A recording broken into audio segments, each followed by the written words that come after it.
Bonjour, je suis Nadir du site Ontribank. Bienvenue sur ce nouveau podcast. Un des axes que je me suis donné pour ce podcast était de faire le tour de tous les événements que l'on retrouve annuellement dans la communauté. Bien sûr, pour 2020 et 2021, on a un mot d'excuse. Parmi les événements que j'ai repérés, il y a Hypnotix, qui est organisé par Cyrode. Pour moi, je l'ai naturellement classé dans la catégorie des festivals. C'est certainement dû à sa richesse. Alors vous vous dites, qui mieux que Cyrode pourrait en parler? Eh bien, c'est justement pour ça que je suis allé à sa rencontre pour lui poser plein de questions sur Hypnotix.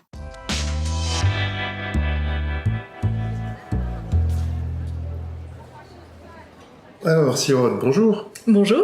Je viens te voir aujourd'hui pour nous parler de ton festival Hypnotix. D'accord. Avant tout, est-ce que tu veux bien te présenter un petit peu? Ça sous-entendrait qu'il y a des gens qui me connaissent pas. On ne sait jamais. Bah oui, alors avec grand plaisir. Donc moi je suis Cyrode et je suis une artiste un peu multifacette, un peu un petit couteau suisse. Donc moi je suis beaucoup dans le milieu tribal. C'est vraiment ce qui m'a énormément attirée au début. Mais j'ai aussi gravité dans d'autres domaines. Donc j'ai aussi été artiste burlesque, que j'ai décidé d'arrêter aujourd'hui, mais qui a été une grosse partie aussi de ma formation, de mes apports et de mes orientations artistiques. Je suis aussi quelqu'un qui est très intéressé par la pratique du sabre, donc c'est une chose dans laquelle j'ai essayé vraiment de développer beaucoup de compétences. J'ai été l'une des cofondatrices de la compagnie des Lions Sisters, avec qui on a beaucoup tourné. Et je pense que j'ai à peu près fait le tour, ça fait déjà pas mal. À côté de ça, dans les domaines moins reliés à la danse, j'ai aussi été modèle photo. Et j'ai aussi beaucoup fait de maquillage, donc des maquillages de scène, que ce soit des maquillages pour des photoshoots, que ce soit via des vidéos YouTube, que ce soit sur des clients ou simplement sur moi pour des présentations artistiques spécifiques. Je me souviens d'ailleurs que tu nous avais proposé quelques tutos, voire même un live une fois pour... Qu'est-ce que ça a été chaotique ce live! Mais il n'empêche, tu as proposé quelque chose. Ah mais tout à fait! C'est ça que je trouve... et puis il a été quand même pas mal suivi et apprécié. Même Oui. si toi, de ton point de vue, tu trouvais ça peut-être pas aussi qualitatif que ce que tu voulais. C'est-à-dire que chaotique, c'est pas nécessairement quelque chose de catastrophique, ni quelque chose de négatif. C'est juste que suivre un maquillage en live, c'est laborieux. Quand on voit une vidéo YouTube, même si moi quand j'en tourne une ça dure une demi-heure, n'empêche que le condensé en fait. Et quand on fait un live, on a tout le processus, tout le procédé et en fait oui c'est long, c'est laborieux et c'est vrai que de mon point de vue c'était très fun à faire, mais c'est toujours un peu douloureux à revoir. Mais enfin voilà, en tout cas pour ce qui est de ma personne, voilà, j'ai ce côté un peu multifacette et c'est une chose que je défends très farouchement. J'aime bien l'idée de toucher un petit peu à tout, même si jamais avec le temps j'essaie quand même de me focaliser sur un certain nombre de choses de façon plus ciblée. À faire trop de choses, au bout d'un moment j'avais un peu du mal à développer le niveau qualitatif dans tous les domaines. Donc à un moment il fallait que je puisse resserrer, on va dire, certains centres d'intérêt et garder, on va dire, des intérêts un peu plus légers pour d'autres domaines qui me plaisaient, pour pouvoir développer des spécialités. Il n'empêche que j'ai des centres d'intérêt très variés, et ce qui m'a amené d'ailleurs à pouvoir graviter dans beaucoup de milieux et sur beaucoup d'événements. Alors justement, moi, c'est la danseuse et organisatrice d'événements que je suis venu voir. Est-ce que tu veux nous parler de Hypnotix? Oui, avec grand plaisir. Donc, Hypnotix, c'est un peu mon petit bébé, en fait. C'est mon événement bébé. C'était quelque chose qui me trottait en tête depuis très longtemps, en fait, Hypnotix. J'avais depuis très longtemps envie d'organiser quelque chose selon mes attentes, selon, en fait, le genre d'événement auquel j'avais envie d'aller, d'une certaine façon. J'ai l'impression que je dis ce que beaucoup d'organisateurs disent, pas spécialement de festivals ou pas spécifiquement d'événements de danse, mais j'ai l'impression que beaucoup de personnes qui organisent ont cette idée d'organiser la chose à laquelle ils auraient aimé aller, en fait. Bien sûr. Et en fait, il faut savoir une chose, c'est que moi j'ai beaucoup voyagé dans le cadre de mes activités artistiques, de mes diverses activités artistiques. que ce soit en France ou à l'étranger. J'ai dû faire des performances dans une dizaine de pays au total. Et j'ai vu plein de concepts, d'idées, de formes différentes. Et j'ai vu différents types d'événements, différents types d'ambiances. Et j'ai performé dans différentes communautés aussi. Ça, c'est vraiment une chose importante parce que je ne me suis pas inspirée simplement de ce que je peux voir en oriental ou en tribal. Moi, je suis une personne qui vient à la base des communautés alternatives. J'étais très très bercée par le milieu métal et gothique quand j'étais adolescente et jeune adulte. Et du coup, ça m'a amenée à performer sur plein d'événements, sur plein de scènes différentes et sur plein d'ambiances différentes. Donc j'ai fait aussi bien les spectacles dans des théâtres, j'ai fait les spectacles en cabaret. Donc spectacle cabaret, pour les personnes qui ne connaisseraient pas, on a une scène et on a des personnes qui mangent devant nous. J'ai fait effectivement les formats AFLA, donc des formats qu'on connaît très bien dans les milieux de la danse orientale. J'ai pu me produire en festival, que ce soit en scène ouverte ou en scène de professeurs, artistes programmés. J'ai pu bosser dans des univers de type boîte de nuit. J'ai fait des happenings, j'ai travaillé en convention, j'ai pu participer aussi à des compétitions, j'ai pu aussi voir des jams, j'ai pu participer à des jams aussi. Et j'ai fait aussi, alors dans les choses peut-être un peu plus proches de ce qu'on fait en tant que modèle, des performances contemplatives. Donc des choses qui sont vraiment plus pour être... c'est beau, les gens viennent, ils observent. On n'est ni vraiment dans la danse, on n'est pas non plus dans la pose, mais on est dans une espèce d'entre-deux, voilà, qui a simplement pour but d'être beau. Et du coup, j'ai pu vraiment goûter à beaucoup de choses différentes. J'ai été dans les communautés alternatives, que ce soit dans l'organisation d'événements médiévaux, que ce soit dans la communauté gothique, punk, burner. J'ai fait aussi des événements sex positive, donc j'ai fait des événements autour de l'érotisme, j'ai fait des événements autour du fétichisme aussi, donc j'ai vraiment eu un spectre assez large de propositions et d'ambiance en fait. J'ai vu des choses très guindées, j'ai vu des choses très libérées, j'ai vu des choses presque un peu horizontales où tout le monde était au même niveau. J'ai vu énormément de pratiques différentes, d'approches différentes. Et en fait, j'ai fait un peu mon gloubi-boulga de tout ce qui m'intéressait finalement. Donc j'ai pu avoir une idée assez claire de ce qui me plaisait et je voulais que ce soit, que ça entre un peu, que ça prenne sa place en fait dans un creux de la scène tribalo-orientale parisienne en fait. C'est-à-dire que je voulais avoir un événement social, c'est-à-dire un endroit où les gens se rencontrent. Je voulais que ce soit un endroit qui soit détendu. C'était vraiment quelque chose de très important pour moi. Et j'avais envie que ce soit un lieu vraiment de partage et sans quatrième mur. Donc je ne voulais pas qu'il y ait de dissociation entre les artistes et le public. La seule dissociation pour moi entre les artistes et le public, c'est qu'il y en a qui vont danser sur le spectacle et d'autres qui vont pas danser sur le spectacle mais qui danseront quand même en fait. C'est-à-dire que je voulais à la base créer vraiment une soirée. C'était ça mon idée. Je voulais que ce soit un endroit où tout le monde pouvait venir danser parce que je pense que dans la communauté tribale, on est une communauté très contemplative. On aime voir les choses, on aime contempler. Toutes les danseuses tribales parlent de leur rencontre avec la danse tribale au travers de Rachel Bryce, des DVD des Belly Dance Superstars. Et en fait, ce qu'elles mettent en avant, c'est le côté contemplatif de la danse, cette danse très lente, très sinueuse, qu'on regarde avec la bouche un peu ouverte. Et en fait, pour moi, c'était assez révélateur, c'est-à-dire que on aime les belles choses, donc il nous fallait un spectacle. Je savais qu'il fallait faire un spectacle pour cet événement. Je savais aussi qu'il fallait que le lieu soit beau, en fait. Il fallait qu'il y ait du décor, il fallait que ce soit... Voilà, il fallait que ça ait du goût, il fallait que ça ait quelque chose comme ça d'un peu particulier. Mais moi, j'avais par contre la volonté que les gens puissent venir et y danser. Pour moi, c'était fondamental. C'est-à-dire que j'avais vraiment envie on puisse ne pas être que public. Parce que ça, je trouve que c'était une chose qui nous manquait énormément sur la scène des festivals, en fait. On allait à des festivals qui étaient merveilleux, mais vraiment merveilleux, on avait de merveilleux artistes. À la fin du spectacle, on était tous remplis de cette énergie bouillonnante de tout ce qu'on avait vu, de tout ce qu'on avait envie de faire, de toutes nos idées, de toutes ces sensations qu'on avait accumulées pendant 1h30 de spectacle. On avait le retour des artistes, tout le monde tapait dans les mains, c'était la fête sur scène, on voyait tout le monde qui dansait, nous on était debout, on applaudissait, etc.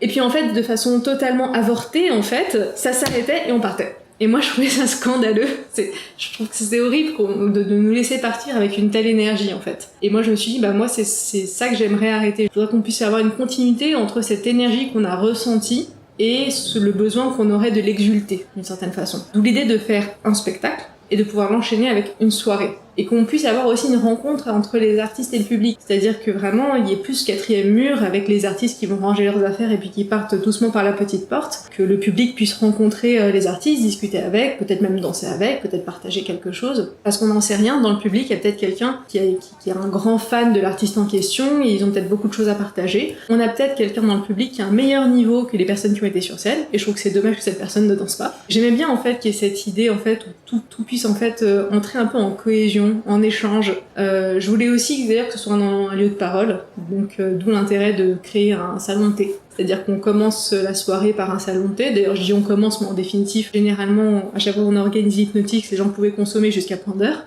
Mais voilà, l'idée c'est qu'on puisse s'installer, boire un thé, manger quelque chose, pourquoi pas avec quelqu'un qu'on a vu sur scène, mais peut-être aussi avec ses copains avec qui on est arrivé, et qu'on puisse discuter, qu'on puisse échanger, qu'on puisse encore avoir cet échange d'énergie, parce que souvent j'ai remarqué que sur beaucoup d'événements, les gens sont un peu ensemble, en petits groupes, ils ont du mal à se mélanger, ils sont venus avec leurs copines, ils vont repartir avec leurs copines, même si à l'autre bout de la salle, ils ont quelqu'un qu'ils ont peut-être déjà vu à un autre stage et qui avait l'air sympathique, etc. Mais bon, ils ont jamais osé aller discuter avec. Et je me dis, bah voilà, c'est la bonne occasion en fait pour briser ça en fait. Et je voulais aussi qu'il y ait un souk, parce que je voulais que les gens puissent... je trouve qu'en fait qu'un souk donne beaucoup de charme en fait. Déjà, ça permet de faire la promotion de certains producteurs, de certains revendeurs aussi, de personnes qui soutiennent des causes intéressantes. Et ça permet aussi aux personnes à qui il manque des accessoires d'aller se fournir, c'est pas plus mal.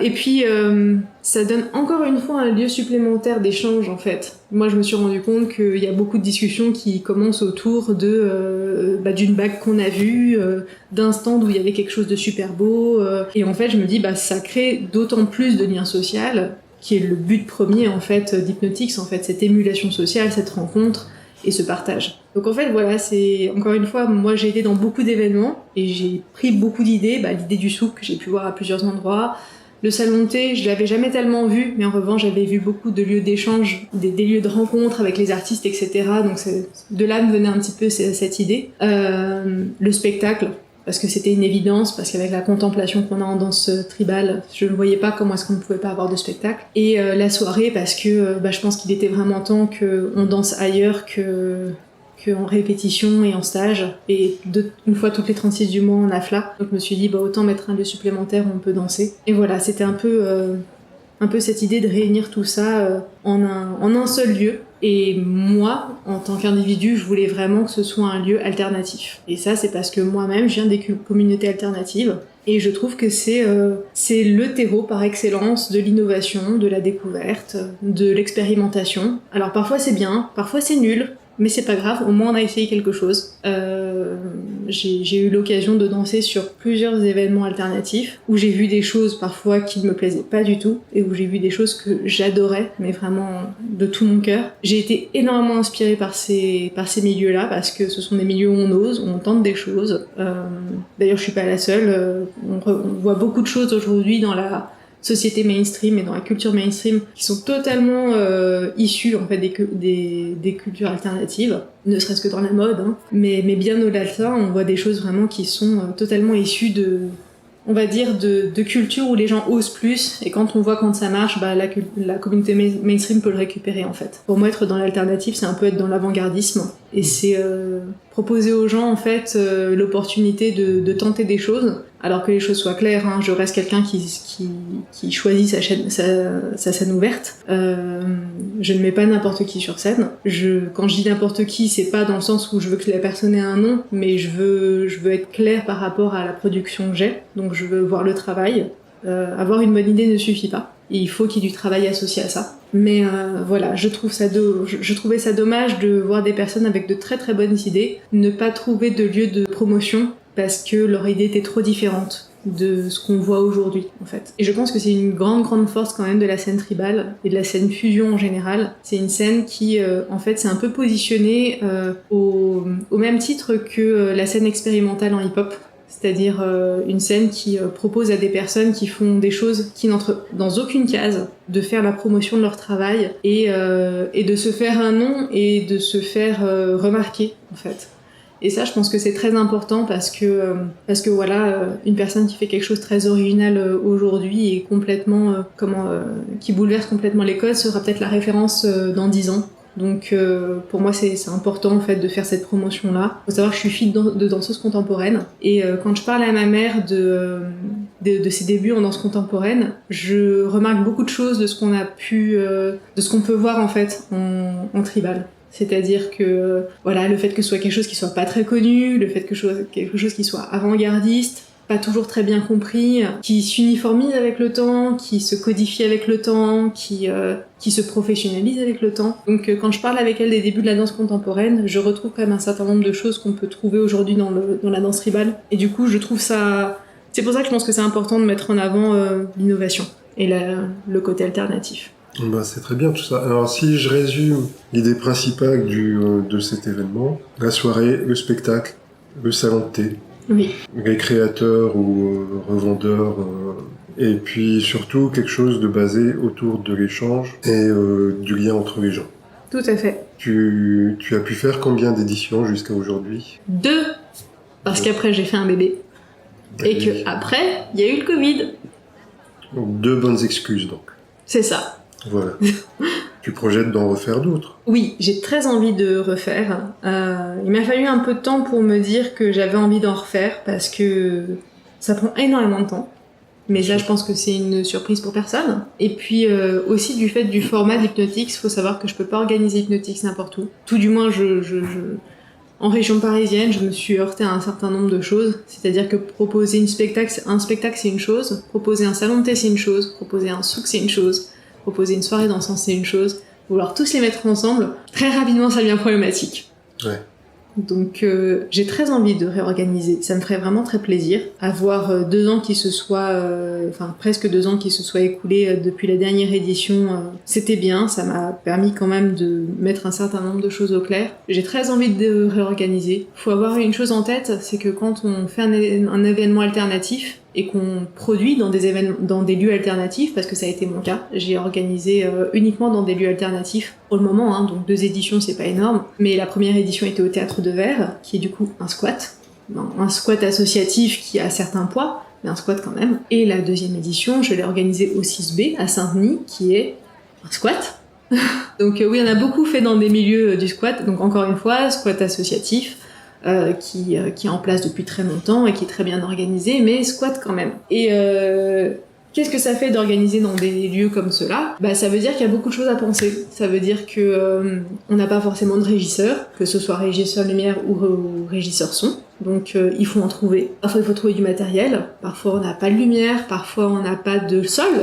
Ça a l'air de rien. Parfois on n'a pas de sol. Parfois on n'a pas de Parfois, on arrive dans des salles où c'est assez nu, il y a très peu de choses, d'ailleurs la plupart du temps c'est le cas, il n'y a pas forcément beaucoup de choses dans les salles, donc on doit amener de la décoration, on doit amener une décoration qui soit adaptée pour accueillir du public, donc faut pas que ce soit inflammable, il faut pas que ce soit trop allergène, il y a beaucoup de choses en fait à prendre en compte dans cette organisation, dans cette configuration, parce que ce n'est ni se produire dans un restaurant, ni se produire dans un théâtre. C'est vraiment un cadre particulier. Et en plus, vu qu'on reste une scène ouverte, moi j'ai à cœur que les artistes puissent repartir avec du matériel visuel. C'est-à-dire que j'ai à cœur qu'on ait de belles images, j'ai à cœur qu'on ait de belles vidéos, parce que je me dis que si jamais un artiste a la gentillesse de venir, malgré son travail, malgré ses efforts, présenter son numéro sans rémunération, il faut qu'ils puissent repartir avec du matériel média.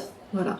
J'ai moi-même beaucoup fait de scènes ouvertes. J'ai toujours trouvé ça très triste de repartir de scènes ouvertes sans le moindre matériel et qu'on me justifie simplement ce manque de matière par le fait qu'il n'y avait pas les moyens d'avoir un vidéaste ou un photographe ou des choses comme ça. Pour moi, c'est pas des bonnes excuses. Je pense que vraiment, quand les artistes viennent sur une scène ouverte, c'est très gentil de leur part. Nous, on a eu la chance de recevoir aussi bien des artistes amateurs, semi-professionnels et professionnels. Et tout le monde a pris le temps de préparer, de faire quelque chose de particulier, de faire le déplacement. On a des personnes qui n'étaient pas de région parisienne, qui sont venues pour le spectacle. Et pour moi, c'est la moindre des choses qui repartent avec du matériel. C'est quelque chose d'important pour moi. Et si on veut avoir de belles lumières, si on veut avoir de belles images, si on veut avoir de belles vidéos, eh bien, il faut qu'on ait des professionnels pour faire ces captures. Et il faut qu'on ait une belle mise en lumière, et il faut qu'on ait une scène présentable, en fait. Donc, et tout ça, quand on est dans un milieu alternatif, c'est très compliqué, en fait. Toutes ces données-là dans un milieu alternatif où concrètement, c'est un lieu qui peut être aussi bien destiné à présenter une pièce de théâtre, à faire une soirée ou à éventuellement organiser un meeting ou une conférence. Forcément, on n'est pas du tout dans les mêmes configurations que sur une scène de théâtre classique, lambda. Mais ce n'est en aucun cas un regret. Mais par contre, c'est forcément un gros challenge pour la prochaine édition, puisque il faut retrouver un lieu qui convienne à mon cahier des charges, et c'est pas forcément évident. Et sur les 2 lieux que tu as eu dernièrement, il y en a aucun qui pourrait... L'un des dieux s'est montré très intéressé pour nous réaccueillir. D'accord. Voilà. Le 6B nous a dit clairement qu'ils étaient très intéressés pour nous accueillir. En revanche, presque 2 ans se sont écoulés depuis. Bien sûr. Voilà. Donc, à savoir si c'est toujours d'actualité, et à savoir si moi j'ai toujours envie d'aller organiser au 6B, parce que j'aime l'idée d'un événement itinérant. Ça me plaît. Ça va avec l'idée alternative, en fait. C'est peut-être pas quelque chose que je tiendrai pendant 10 ans d'organisation, si je fais 10 ans d'organisation. J'aime bien l'idée de pouvoir changer de lieu. Faut savoir aussi une chose, faut toujours avoir en tête aussi la capacité d'accueil du lieu. Donc, il y a des lieux dans lesquels on peut accueillir beaucoup de personnes, des lieux où on peut accueillir beaucoup moins de personnes. C'est un choix d'aller dans un lieu qui accueille moins de personnes. J'aimerais bien peut-être organiser quelque chose d'un peu plus gros pour la prochaine édition. Donc j'ai peut-être besoin d'un lieu un peu plus grand. Mais encore une fois, ce sera pas simplement une affaire de ce que je veux, mais ce sera aussi une affaire de ce que je trouve. C'est toujours un compromis entre les deux, en fait. Bien entendu. Et au niveau des difficultés que tu as pu rencontrer en dehors du lieu, qu'est-ce que tu pourrais nous dire, par exemple ? Alors... Ça va être long comme réponse, ça, parce que des difficultés, quand on organise, on en trouve beaucoup. C'est pavé sur tout long. Et encore, moi, faut pas oublier que j'organise une scène ouverte. Oui. Donc, organiser une scène ouverte, c'est ne pas s'imposer la lourdeur administrative. Et ça, c'est important à avoir en tête. Tout du moins beaucoup moins, parce que si jamais on commence à engager nos artistes, de façon professionnelle et rémunérée, on s'impose encore un cadre administratif très difficile, très rigide, parce que au cas où vous ne le seriez pas, auditeur d'Ondes Tribal, l'administration française, elle est pas très bienveillante. Donc, faut savoir que du coup, moi je sais que c'est l'une des raisons pour laquelle c'est pas qu'une raison de moyens, en fait, le fait d'être en système scène ouverte. C'est aussi un système de survie, parce que comme beaucoup d'organisateurs, organiser Hypnotix, ce n'est absolument pas mon métier. C'est-à-dire que comme beaucoup d'artistes, j'ai un travail à temps plein. Dans mon cas, je suis profession libérale. Bien entendu, c'est quelque chose qui consomme énormément d'énergie, énormément de temps. J'ai une vie de famille aussi à côté. Donc voilà, j'ai un énorme respect pour toutes les personnes qui ont organisé des festivals dans un cadre professionnel induisant des rémunérations, et a fortiori des rémunérations de personnes parfois venant de l'étranger, parce que il suffit en fait de se renseigner un tout petit peu pour savoir à quel point c'est une galère administrative. Donc le problème n'est même pas de budgéter, le problème est de gérer l'administration, en fait. C'est déjà rien que ça, c'est quelque chose de complexe. Alors après, moi, j'irais sur les galères d'organisation qu'on peut avoir. Alors, il y en a quand même énormément. Il peut y avoir tout simplement le problème de gestion de date, c'est-à-dire s'assurer de tomber sur une date où il n'y a pas déjà 3 autres événements qui sont organisés. Pour le coup, moi, je touche du bois, ça m'est jamais trop arrivé, mais ça arrive, donc faut le savoir, et il faut arriver à viser à des dates justes. Faut réussir à avoir sa salle à un moment adapté, c'est-à-dire que moi, je m'imaginerais pas organiser Hypnotix un mercredi soir. Pour moi, c'est forcément soit un vendredi soir, et dans l'idéal même un samedi soir. On est au milieu du week-end, c'est vraiment plus pratique. Donc c'est déjà un peu jouer des coudes pour avoir un espace à une date adaptée. C'est parfois des petites surprises de par les salles. Donc, c'est-à-dire qu'on négocie quelque chose avec un directeur adjoint, et puis à un mois de la date, on rencontre le directeur qui nous dit qu'en fait l'un des paramètres cruciaux de notre organisation ne sera pas possible. Donc ça, c'est des choses qui peuvent arriver. Je pense notamment pour le coup, je vais citer quelque chose qui ne m'est jamais arrivé, mais typiquement organiser un spectacle burlesque et que l'organisateur à une semaine du spectacle dise pas de paillettes sur scène, c'est compliqué.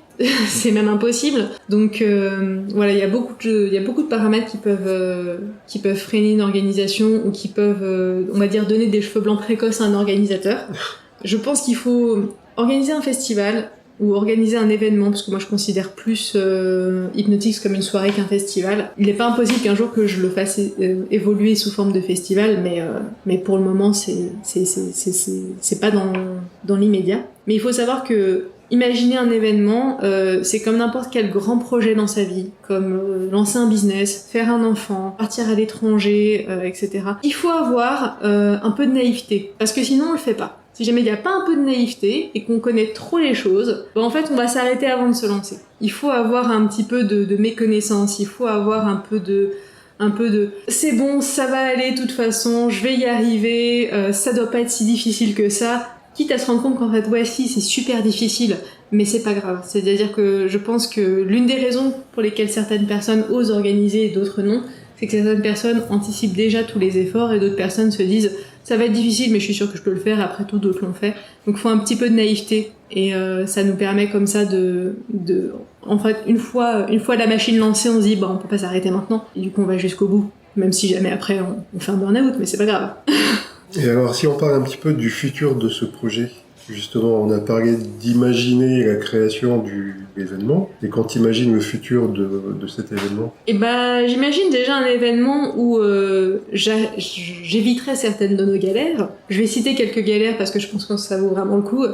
Première édition d'Hypnotix, donc faut savoir une chose, c'est que bien souvent quand j'organise, j'ai un contrat avec la salle du type moi je gère la caisse de l'événement et eux gèrent la caisse du bar. Voilà. Et premier événement, on avait un barman extrêmement gentil, tellement gentil que tout le monde entrait dans le bar, il parlait avec tout le monde, il était absolument charmant, il était beau, il était avenant, il s'est fait voler la caisse. Voilà.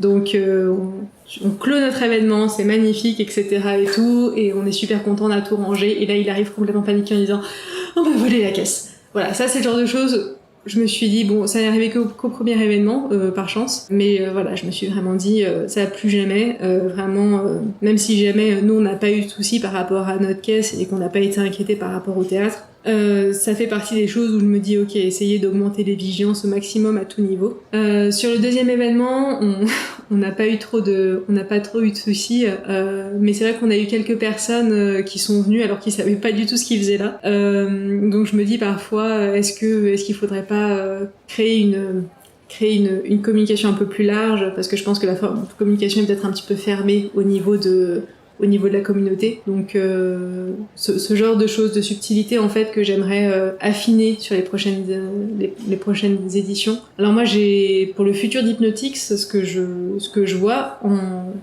en dehors des galères précédentes que j'ai pu évoquer, ce serait un Hypnotix qui évoluerait peut-être sur un format festival, si c'est possible, sans perdre en fait son vecteur social.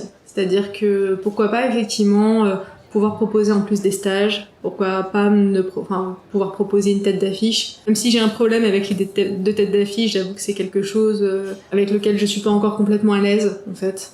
Mais voilà, effectivement avoir peut-être on va dire un rendez-vous particulier avec effectivement quand même une ou deux personnes qui pourraient partager leur savoir, donc que ce soit au travers de stages mais aussi au travers de conférences peut-être. J'aime bien cette idée de pouvoir transmettre de la technique mais aussi pouvoir transmettre de l'expérience. C'est quelque chose qui me plaît beaucoup. Faut savoir que il y a plein d'idées que j'ai pu avoir pour Hypnotix que j'ai pas encore eu l'occasion de mettre en place. À la base, j'avais bien envie qu'il y ait une espèce de compétition informelle dans Hypnotix avec des prix peut-être un peu dérisoires à gagner, mais des prix quand même. J'avais bien envie qu'il y ait une jam à Hypnotix, avec une danse qui se mélange, avec comme un maître de la jam qui pourrait diriger la danse commune mise en place. J'avais l'idée de quiz aussi sur Hypnotix. Voilà, pourquoi pas effectivement faire un quiz sur de la musique, sur de la culture G, sur des choses comme ça. Encore une fois, avec des choses dérisoires à gagner, mais des choses quand même à gagner. Faut savoir que j'ai vu vraiment beaucoup de festivals et j'ai vu beaucoup d'événements et j'ai vu plein de choses se faire. J'ai vu des scènes ouvertes dans des restaurants, j'ai vu des festivals qui organisaient des visites de la ville. J'ai vu des festivals qui organisaient des jeux de rôle, des festivals qui proposaient d'aller faire des escape games. J'ai vu énormément de choses et c'était super chouette. J'ai même vu d'ailleurs des festivals qui organisaient des chasses au trésor au sein du festival. Il y a beaucoup de richesse, je pense que on peut faire énormément de choses. Il y a toujours la limite du temps, il y a toujours la limite des moyens. Hein. Je parle pas forcément des moyens financiers, mais je parle plutôt des moyens techniques, d'avoir l'espace pour, d'avoir des personnes qui sont prêtes à s'investir dans l'organisation. Donc les moyens humains, mais je pense qu'il n'y a pas tellement de limites en fait. Moi j'aimerais faire énormément de choses, mais en fait Hypnotix dans ces conditions-là, ça durerait une semaine. Voire même plus. J'aurais adoré pouvoir multiplier aussi les dates sur Hypnotix. J'aurais bien aimé que ça passe en trimestriel, mais honnêtement ça je pense que c'est un projet qui n'est absolument pas pour tout de suite, voire même qui ne verra peut-être jamais le jour. Si j'arrive à faire une biannuelle un jour, ce serait génial. J'aimerais bien l'idée d'avoir une édition de printemps, une édition d'automne. Maintenant on va pas se mentir, hein, tout ce que je suis en train de dire c'est des choses qui me plaisent énormément. Il y a beaucoup de paramètres qui entrent en jeu, et pas simplement des paramètres d'organisation, mais des paramètres d'objectifs professionnels, d'objectifs familiaux, de réalité de santé mentale simplement, parce qu'il faut savoir une chose, c'est que l'objectif, c'est pas d'organiser quelque chose et de s'écrouler après. C'est que derrière, il faut pouvoir profiter, il faut pouvoir être fier de ce qu'on a fait, et il faut pas terminer son événement dans un tel stress que en définitive on n'en profite pas, parce que du coup après on n'a plus envie de le réorganiser. Donc il y a plein de paramètres, il y a plein d'envies. Moi je suis quelqu'un de toute façon de très créatif, et c'est l'une des raisons pour lesquelles ça m'a fait beaucoup de bien de beaucoup voyager, de voir beaucoup de choses, parce qu'en fait ça m'a donné énormément d'idées et ça m'a donné un côté un système de pensée assez élargi sur l'organisation. C'est-à-dire que je pense que le format spectacle artiste professionnel et l'autre spectacle scène ouverte, c'est un très bon format. Il fonctionne bien pour une bonne raison, mais ça me fait tellement plaisir de voir des choses différentes s'organiser, se développer. Pas parce que je pense que le système traditionnel n'est pas bon, mais simplement parce que je pense qu'il ne se suffit pas à lui-même et qu'on a besoin de nouveautés, on a besoin de formats différents, on a besoin de propositions étranges, on a besoin que ce soit parfois un peu, peut-être un petit peu moins propre, peut-être un petit peu moins léché, mais innovant, intéressant et stimulant en fait. Les idées, ça me manque pas, c'est tout le reste qui manque. Et au niveau anecdote, est-ce que tu as eu une ou deux anecdotes à nous partager? Alors, il y a déjà le fameux coup de la caisse dont j'ai parlé plus tôt, oui. qui était assez monumental. Alors après, au niveau des anecdotes en soi, alors j'ai le coup des artistes qui nous disent qu'ils vont venir, mais ils sont pas sûrs, mais peut-être, mais c'est un peu la surprise, et puis finalement qui nous disent le jour J que en fait ils pourront pas. Voilà, c'est déjà arrivé, mais bon. Voilà, ça fait partie aussi on va dire, un peu du folklore que tout organisateur connaît. J'ai beaucoup d'anecdotes d'organisateurs qui gèrent les artistes, en fait. Oui. J'ai les personnes qui posent des questions sur des choses qu'on a déjà dit, redit, mais dans les mails, mis dans les flyers, mis dans la communication sur les réseaux sociaux, et qui nous reposent la question, et avec qui on doit garder notre calme. Bien sûr. Voilà. Après, qu'est-ce que j'ai pu avoir d'autre comme anecdote, les artistes qui proposent un numéro, qui nous envoient toutes les fiches, on passe les fiches au régisseur, etc. Et le régisseur a pas lu les fiches. Et l'artiste qui questionne, mais j'ai mis tout dans ma fiche et on sent l'artiste qui commence un petit peu à bouillonner et on arrive et on doit faire un peu le médiateur en disant ok c'est bon, on a vu ta fiche, t'inquiète, et en fait on doit un petit peu driver le régisseur parce qu'on a envie que ça tourne et qu'on a vraiment une volonté effectivement que notre artiste ne se sente pas lésé par son travail. Et ensuite qu'est-ce que j'ai pu avoir d'autre comme situation? Il y en a eu qui ont été absolument géniales par contre, vous voyez, j'ai pu avoir... je me souviens, la première édition d'Hypnotix, il y a eu beaucoup d'enfants, par exemple, qui sont venus. Et je me souviens qu'on avait un micro sur scène pour un musicien, et j'ai dû aller récupérer un petit qui voulait aller jouer avec le micro, par exemple. Donc on a des choses comme ça qui sont extrêmement charmantes. On a des personnes qui venaient pas du milieu belly dance, on va dire, qui sont venues. Donc on a eu des éditions, on a eu des personnes qui ont fait de la jongle lors de la danse, lors de la soirée dansante. On a eu des danses de groupes endiablés qui ont pris sur le dance floor. On a eu comme ça beaucoup d'énergie. On a eu beaucoup de cette énergie, on va dire, porteuse de personnes qui commencent à lâcher un petit peu leurs codes, leurs envies, leurs idées, et qui commencent un peu à se mélanger, qui commencent à tester des choses nouvelles. On a eu une danseuse une de nos artistes qui faisait un numéro plutôt du côté des danses traditionnelles, qui a fait du breakdance après, c'est aussi une personne qui danse le breakdance, qui du coup on l'a fait après sur la scène de la soirée. On a vu tellement de choses en fait de ce partage, de ce mélange qui en fait est exactement ce que je recherche au travers d'Hypnotix. Une anecdote assez amusante, c'est deux personnes qui sont arrivées pour le spectacle. En fait, ils sont venus pour faire une grosse stuff, c'est ce qu'ils m'ont dit. On dit, on vient pour faire la grosse stuff Hypnotix. On dit, ah bah oui, mais c'est pas une grosse stuff en fait. Je dis si, ça dure jusqu'à 4h du matin. Et je dis non, pas du tout. Et du coup, j'ai dû leur expliquer ce que c'était. J'ai dû leur expliquer que c'était un spectacle, qu'il allait y avoir une soirée dansante après, etc. Et ils m'ont écouté, ils étaient déjà sacrément éméchés. Donc, bah tant qu'on est là, on va y aller.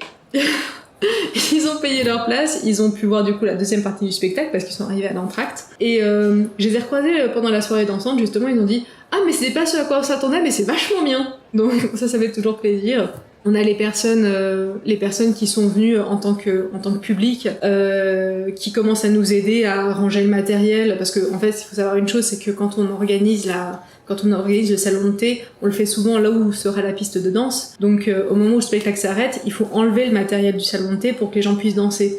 Et à la base, moi, je me base surtout sur mon groupe de bénévoles qui est absolument génial. Mais il arrive plusieurs fois, en fait, que des personnes du public se lèvent et nous prêtent main forte et que ce soit fait en 2 minutes, tout soit enlevé et que les gens puissent commencer à danser. Donc des très beaux moments de partage, des moments vraiment où on avait une connexion très très forte et très belle. Et encore une fois, cette rupture du 4e mur, où il y a plus de différence, en fait, entre moi j'organise, moi je suis là pour danser, moi je suis là pour voir, moi je suis là pour vendre, et finalement il y a quelque chose quand même de l'ordre de finalement on est avant tous là pour passer un bon moment, et ça c'est vraiment des choses extrêmement belles. Bon, c'est bien chouette tout ça. Alors j'ai conscience qu'il y a encore certainement beaucoup de choses à raconter, mais est-ce que tu penses qu'on a un petit peu fait le tour ou tu veux rajouter autre chose? Moi j'ajouterais quand même une chose, pas tant sur Hypnotix, mais plus un mot aux personnes qui aimeraient organiser et qui se posent beaucoup de questions. Basez-vous sur votre naïveté. Vous avez envie de créer quelque chose qui vous ressemble, vous avez envie de faire quelque chose, écoutez, allez-y. Vous allez peut-être pas commencer par faire un événement qui aura 300 personnes qui seront au rendez-vous, mais c'est pas grave. N'hésitez pas, organisez, faites des choses et faites des erreurs, c'est pas grave. Je sais qu'on vit à une époque où on n'aime pas dire qu'on puisse faire des erreurs et qu'on sait qu'on va nous les reprocher et qu'on sait qu'on va questionner, poser des questions, dire pourquoi et comment et est-ce que tu te rends compte, etc. Mais en définitive, vous aurez fait quelque chose. Je me souviendrai toujours d'un échange, d'une phrase qu'avait dit Brian Scott Bagley, qui est un danseur et artiste burlesque, et avec qui j'avais pris un stage, et qui disait il y aura toujours des gens pour vous reprocher ce que vous faites, ou pour questionner ce que vous faites, ou pour critiquer ce que vous faites, mais vous faites des choses et eux font rien, donc faites-le et osez. Et j'en reviens à cette notion d'innovation et d'avant-gardisme. Voilà, il n'y a pas d'innovation sans risque. Prenez un risque, osez. Si vous faites une erreur, vous l'assumez, c'est pas grave. Vous l'assumez, vous le dites haut et fort, c'est pas grave. Et puis vous recommencez après. Et puis vous retentez. Parce qu'aujourd'hui, je pense que, alors c'est pas que le fait du coronavirus, je pense qu'on a quand même beaucoup moins d'événements. On a perdu de très gros festivals en France. On avait quand même Bellifusion et Tribal Umbra, c'était de très très gros rassemblements et c'était des grands lieux de partage. C'était des grands lieux dans lesquels on a eu des personnes du monde entier qui sont venues. On a eu des représentations de beaucoup de danses différentes, de beaucoup de cultures différentes, de beaucoup de nationalités différentes. Et aujourd'hui, c'est plus le cas. Donc, faut savoir une chose, c'est qu'au niveau de la communauté française, il y a eu du coup moins de lieux de partage. On a du mal à recréer quelque chose du même ordre. Et c'est pas grave, on n'a peut-être pas besoin de recréer un très gros festival. Par contre, je pense qu'on a besoin de créer plus de lieux de partage, chacun à notre niveau et chacun dans nos communes. Après tout, on n'a pas besoin d'avoir un gros rendez-vous à Paris ou un gros rendez-vous dans le sud de la France ou quoi que ce soit. On a besoin de plusieurs personnes qui décident d'organiser des choses. Alors oui, vous allez sûrement me dire, oui, mais les gens après ne viennent pas. Bah, c'est pas grave, hein, ce sera leur problème. Et vous savez quoi? Vous pouvez aussi leur reprocher. Moi, c'est quelque chose que je reproche toujours quand les gens me disent, mais Cyrode, quand est-ce que tu organises un stage? Et moi, je dis, mais j'en ai déjà organisé, mais tu viens pas. Donc, vous pouvez aussi confronter les gens par rapport au fait qu'ils ne se déplacent pas. C'est-à-dire qu'il n'y a pas que le public qui a le droit de vous confronter. Vous, en tant qu'organisateur, vous avez le droit de confronter les gens aussi. Donc si vous avez envie de faire quelque chose, faites-le, organisez. Ce sera pas forcément facile, mais les belles choses n'ont jamais été faciles. Donc osez, tentez le coup, tentez l'aventure, et au moins vous aurez plus de recul quand vous vous poserez des questions sur pourquoi est-ce qu'un organisateur a fait ci ou pourquoi est-ce qu'il a fait ça. Vu que vous serez passé par là, vous saurez exactement de quoi il s'agit et pourquoi il l'a fait, comment il l'a fait. Au contraire, vous pourrez questionner plus facilement, vu que spontanément, vous ne l'auriez pas fait comme ça. Eh bien, merci Cyrode. J'ai juste les 2 dernières questions de la fin que j'ai essayé d'instaurer un petit peu en tradition. Est-ce que tu peux nous indiquer un artiste ou une artiste que tu tiens en admiration? Alors, j'en ai beaucoup. Donc, un artiste que j'affectionne, ça va être très compliqué à choisir. Là, comme ça, j'aimerais citer des personnes qui m'ont beaucoup, plus qu'apporté en tant qu'artiste, mais qui m'ont aussi beaucoup apporté humainement. Ce serait Linda Faoro et Anasma, qui vraiment m'ont énormément apporté, aussi bien au niveau de la danse que du système de pensée, que de l'ouverture d'esprit, que de la technique, que de la liberté aussi. C'est-à-dire que c'est des personnes qui nous ont fait travailler en coaching et qui nous ont aussi bien dit, ok, voilà, ça tu dois le travailler en technique, mais alors qu'est-ce que t'as eu une bonne idée? Et quelle innovation, etc. Qui nous ont... Je dis nous parce que je sais que je suis loin d'être la seule à avoir été influencée par ces artistes, qui nous ont toujours poussé à aller plus loin techniquement et plus loin dans l'innovation. Et tout ça avec toujours beaucoup d'amour et beaucoup de soutien. Donc oui, ça je pense, si... Je peux pas citer tout le monde parce qu'on n'aurait pas assez de temps, mais voilà, si jamais j'avais des personnes à citer, ce serait vraiment ces 2 personnes, parce que pour moi et à mon niveau, ça a été des rencontres, je pense, qui ont vraiment changé beaucoup de choses dans ma perception de la danse. Et qui est-ce que tu voudrais inviter prochainement sur le podcast? Et Julie de Saint-Blanca, la maman du tribal, parce qu'on serait pas là sans elle, tout simplement. Ou en fait, il y aura sûrement des gens qui me contrediront, mais la vérité, c'est qu'on n'a aucun moyen de savoir si jamais le tribal aurait l'ampleur qu'il a ou qu'il a eu en France sans elle, sans tout son travail, sans ce qu'elle a pu organiser en termes de cours, en termes de stages, en termes de festivals. Donc voilà, c'est quelqu'un, je pense, qui a plus que contribué, mais qui a vraiment été à l'origine d'un développement énorme de notre communauté, et qui a été une référence pour beaucoup de personnes, et qui a incité beaucoup de personnes aussi à se lancer, puisque c'est pas quelqu'un qui a gardé le savoir pour elle, qui l'a beaucoup partagé, pour qu'il y ait beaucoup de groupes de tribal qui puissent se développer dans les différentes régions de France. Et je pense qu'on est nombreuses à lui devoir beaucoup. Et c'est aussi une personne qui, je pense, c'est la première personne qui a incité à aller voir plus loin que les Belly Dance Superstars, sans remettre en question leur travail, mais l'une des premières à dire, voilà, ça c'est super, maintenant qu'est-ce que toi t'as à nous proposer? Très bien, je te remercie beaucoup, Cyrode. Mais tout le plaisir était pour moi. Et donc, je te dis à une prochaine fois. Mais carrément.